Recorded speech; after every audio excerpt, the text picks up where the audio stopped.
दोस्तों, हम सबको पता है कि सेविंग करना कितना इम्पोर्टेंट है और बचपन से ही हमारे पेरेंट्स ने हमें सेविंग की इम्पोर्टेंस को समझाया है। जब हम छोटे थे तो हम अपने पैसे गुल्लक में जमा रखते थे, क्योंकि उन पैसों को काम आने पर हम इस्तेमाल किया करते थे। बट जैसे जैसे हम बड़े होते जाते हैं, ज्यादातर लोगों के लिए सेविंग्स करना बहुत ही मुश्किल हो जाता है, क्योंकि हर बार जब आप ग्रोसरी स्टोर पर जाते हो तो आप अपने आप को रोक नहीं पाते हो और पैसा खर्च कर देते हो। तो अगर आप अपनी आदतों को चेंज करना चाहते हैं या फिर आपको पता नहीं है कि इतने सारे खर्चे होने के बाद भी हम कैसे अपने पैसों को सेव कर पाए, तो आप इस वीडियो को अंत तक जरूर देखें, क्योंकि आज मैं आपको 5 ऐसे तरीके बताने वाला हूँ जिनका यूज करके आप अपनी सेविंग को डबल कर सकते हो और एक दिन आप भी करोड़पति बन सकते हो। तो आइए जानते हैं 5 rules of saving money and double your saving के बारे में। Rule number 1, your big 3 expenses. दोस्तों, हम सबको पता है कि फाइनेंस का हमारे लाइफ में कितना बड़ा रोल है, बट फिर भी हमें स्कूल में बाकी सब कुछ पढ़ाया जाता है, बट फाइनेंशियल नॉलेज की कोई बात नहीं करता है। और जब आप अपनी मंथली एक्सपेंस को चेक करोगे तो पाओगे कि ज्यादातर लोग इन 3 चीजों पर ही ज्यादा पैसा खर्च करते हैं, और वह है फूड, हाउस, ट्रांसपोर्टेशन। तो अगर आप अपनी सेविंग को डबल करना चाहते हो तो आपको इन 3 चीजों को अच्छे से एनालाइज करना होगा। तो चलिए सबसे पहले फूड की बात करते हैं। दोस्तों, इसका एक ही सॉल्यूशन है कि आप जितना हो सके बाहर से ऑर्डर कम करें। आजकल ऑनलाइन फूड डिलीवरी के इतने ऑप्शंस आ चुके हैं कि लोग मोस्ट ऑफ द टाइम अपने फूड को ऑनलाइन ही ऑर्डर करते हैं, बट ऐसा करने से यह आपको काफी कॉस्टली पड़ सकता है। अब मैं आपको यह नहीं कह रहा हूँ कि आप सब कुछ छोड़कर कंजूस इंसान बन जाओ। आप अपनी लाइफ को एंजॉय कर सकते हो, बट एक लिमिट में। आप जितना हो सके बाहर के फूड को या जंक फूड को अवॉइड ही करें। यह आपको न केवल पैसे बचाने में मदद करेगा बल्कि आपकी हेल्थ के लिए भी बेनिफिशियल होगा। दूसरा बड़ी एक्सपेंस है हाउस। दोस्तों, यह इन 3 चीजों में सबसे ज्यादा कॉस्टली होता है। आप अगर कहीं पर जॉब करते हो तो आप रेंट पर रहते होंगे, या फिर आपका खुद का घर होगा, या फिर आप घर को खरीदने का सोच रहे होंगे। आप किसी ऐसी सिटी में रहते हो जहाँ पर कॉस्ट ऑफ लिविंग ज्यादा है, तो आपका मेजर पैसा घर के रेंट में ही चला जाता होगा। तो इसलिए आप एक ऐसे अपार्टमेंट को रेंट में ले सकते हो जो आपके ऑफिस से थोड़ा दूर हो बट उसका रेंट कम हो, या फिर आप अपार्टमेंट किसी दूसरे के साथ शेयर भी कर सकते हो, जिससे कि आपका खर्च बचेगा। और अगर आप घर खरीदना चाहते हो तो यह जरूरी नहीं है कि आप सबसे महंगा घर ही खरीदें, क्योंकि आपको घर खरीदने के लिए कोई लोन लेना पड़ेगा। और अगर आप बड़े घर के लिए लोन लेते हो तो आपके लोन की इंटरेस्ट रेट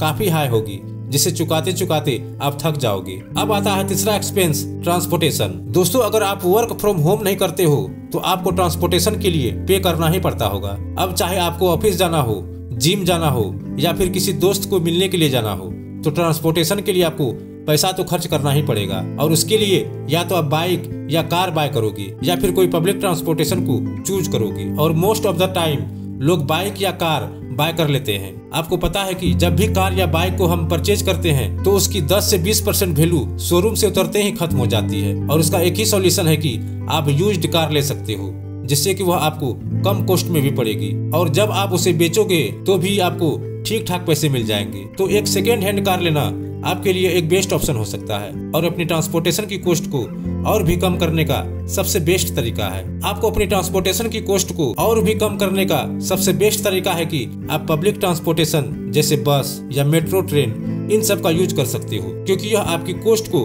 काफी हद तक कम कर देता है। इवन मुंबई और दिल्ली जैसे शहरों में ट्रैफिक इतना होता है कि मेट्रो ट्रेन में सफर करना ही सबसे बेस्ट रहता है। Rules number 2, mindful spending. दोस्तों, आपके दिमाग में यह आ रहा होगा कि माइंडफुल स्पेंडिंग आखिर होती क्या है। माइंडफुल स्पेंडिंग का मतलब है कि आपको पता होना चाहिए कि आखिर आप कहां कहां पर अपना पैसा खर्च कर रहे हो।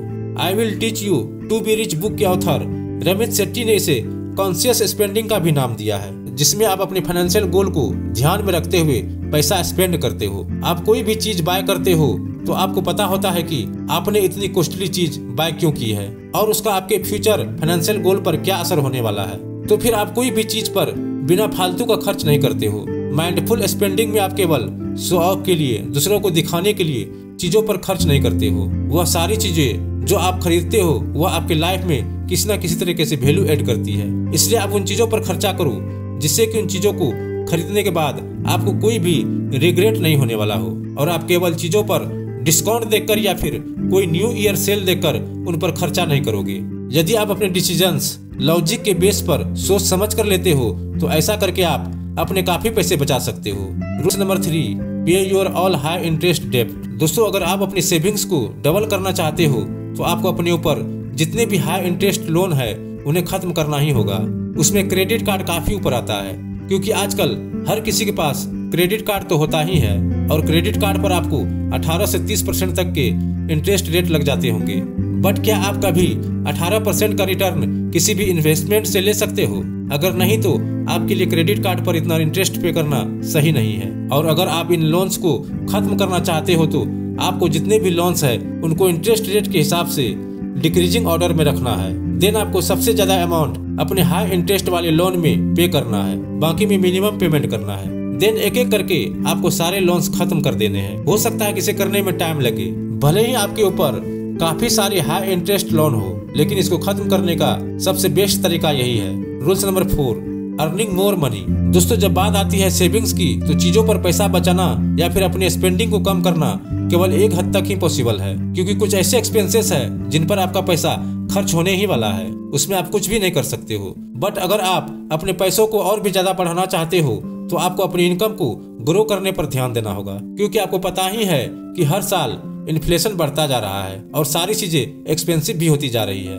इसलिए आपको अपनी इनकम पर ध्यान देना होगा। और अगर आप केवल एक ही इनकम सोर्स पर डिपेंड रहते हो तो अपनी इनकम को ग्रो करना आपके लिए बहुत ही मुश्किल होने वाला है। इसलिए आपको नए नए इनकम के सोर्स क्रिएट करने होंगे। अब यह प्रश्न बनता है कि यह किया कैसे जाए। तो सबसे पहली चीज जो आप कर सकते हो वह कि आप अपने बॉस से सैलरी इंक्रीज करने के लिए कह सकते हो। बट जरूरी नहीं है कि आप अपने बॉस के पास जाओ और वह आपकी सैलरी इंक्रीज ही कर देगा। तो आपको अपने काम को उनके सामने कुछ इस तरह से प्रेजेंट करना है कि वह आपके काम से खुश हो और आपकी इनकम को बढ़ाने के लिए तैयार हो जाए। एक दूसरा तरीका जिससे कि आप अपनी इनकम को इंक्रीज कर सकते हो और वह है फ्रीलांसिंग। अगर आप किसी भी फील्ड में एक्सपर्टाइज रखते हो तो हो सकता है कि आप एक अच्छे वीडियो एडिटर हो या फिर आप किसी पार्टिकुलर फील्ड के सॉफ्टवेयर की नॉलेज रखते हो, क्योंकि आज के टाइम पर इंटरनेट की वजह से काफी अपॉर्चुनिटी क्रिएट हो चुकी है, जिसका फायदा उठाकर आप अपने ऑफिस से टाइम निकालकर फ्रीलांसिंग भी कर सकते हो और थोड़ा सा टाइम देकर आप अपने लिए एक नया इनकम स्ट्रीम क्रिएट कर सकते हो। Rules number 5, setting financial goals. दोस्तों, आप अपने फ्यूचर के बारे में क्या सोचते हैं? क्या आपको फ्यूचर में घर लेना है? क्या आप अपने एजुकेशन लोन से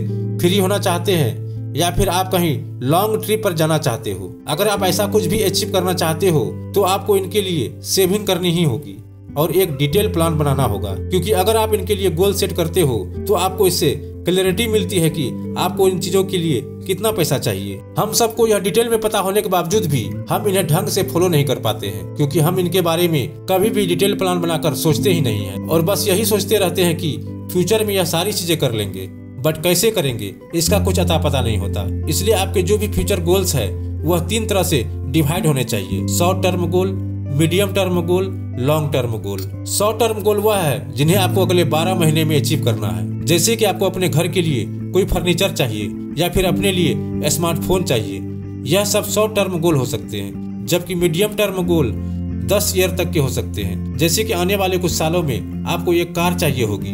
आपको अपने ऊपर जितने भी लोन्स है बस होम लोन को छोड़कर उन्हें खत्म करना है। यह सब मीडियम टर्म गोल्स हो सकते हैं और 10 साल से ज्यादा के जो भी गोल्स होते हैं उन्हें आप लॉन्ग टर्म्स गोल मान सकते हो, जैसे कि आपने जो होम लोन ले रखा है उसे खत्म करना है। तो इस तरह से आप अपने लिए डिटेल गोल सेट करके अपने आप को फाइनेंशियली रिस्पॉन्सिबल इंसान बना सकते हो। तो दोस्तों, यह थे वो 5 टिप्स जिनकी हेल्प से आप अपनी सेविंग को बढ़ा सकते हो। सो दोस्तों, आई होप कि यह वीडियो आपको पसंद आया होगा। वीडियो पसंद आया तो वीडियो को ज्यादा से ज्यादा शेयर कीजिए, वीडियो को लाइक कीजिए, साथ ही हमारे चैनल को सब्सक्राइब जरूर कीजिए। फिर मिलते हैं एक नए वीडियो के साथ।